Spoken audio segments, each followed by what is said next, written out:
And we turn next tonight to the coronavirus. President Biden late today on when he thinks Americans who want a vaccine, want a shot, will actually be able to get one in this country. Also tonight, growing concern over the vaccine supply in the U.S. and will the vaccines work against these new variants? Tonight, Pfizer and Moderna believe their vaccines do work against that UK variant seen here in the U.S., but there is concern about a variant seen in South Africa.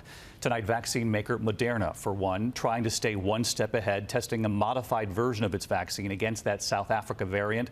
Not seen in the U.S. yet. It would be used potentially as a booster. We will continue to report on that. The virus now taking at least 420,000 American lives.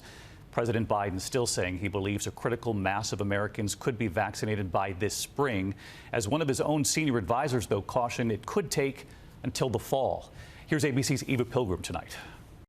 Tonight, as states struggle to vaccinate millions with dwindling supply, the president says he's hopeful Americans who want a vaccine will be able to get one by spring. I think it'll be this spring. I think we'll be able to do that this spring. I feel confident that by summer we're going to be well on our way to heading toward herd immunity. The president warning the death toll could top 600,000 before things get better. He's now aiming for 1.5 million doses every day. I think we may be able to get that to 1.5 million a day rather than 1 million a day. Hours earlier, his vaccine advisor cautioned it could be the fall before every American is vaccinated. The bottom line is I wish I could tell you there's plenty of vaccine and we can fill all these endless amount of appointments. We can't.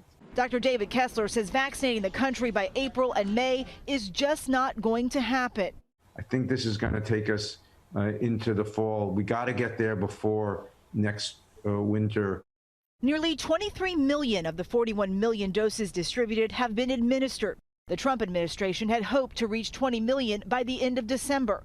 The need for vaccines more urgent than ever. The UK variant, already in at least 26 states, is more contagious, and British health officials warn it could also be more deadly. Dr. Fauci saying he believes those British scientists. They became convinced that it is, in fact, a bit more virulent, namely making it more difficult when you get to the point of serious disease and even death. So I believe their data. The vaccines work against the variants, but one study showing the Moderna vaccine may be less protective against the South African strain. So the company is now studying a possible booster shot. We need to keep watching it and testing against it and making sure until we've got it beaten back that we're planning ahead and we're being careful. The U.S. now barring non-U.S. citizens from traveling from South Africa, in addition to Brazil, the UK, Ireland, and 26 countries across Europe.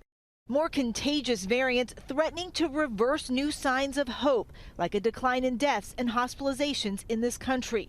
California today lifting its stay-at-home order across much of the state. We've been struggling and, we were worried, but this is a little bit of a weight off the shoulder. So it's a little bit. There's still weight on the shoulder, so we'll see what happens.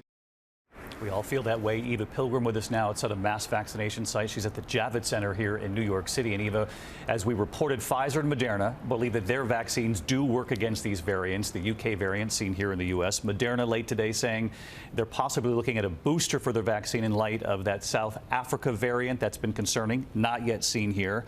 Trying to help people at home keep track of all of this, because at this hour, we're just now learning that a variant seen in Brazil is now being seen here in the U.S. That's right, David. Just moments ago, we learned that we have our first confirmed case of that Brazilian variant. It is a patient in Minnesota who officials there say had traveled to Brazil recently, returned to Minnesota, and then reported feeling ill. And that is concerning because that Brazilian variant is thought to be more contagious. David. All right, Eva Pilgrim with us tonight. Eva, thank you. Hi, everyone. George Stephanopoulos here. Thanks for checking out the ABC News YouTube channel. If you'd like to get more videos, show highlights, and watch live event coverage, click on the right over here to subscribe to our channel. And don't forget to download the ABC News app for breaking news alerts. Thanks for watching.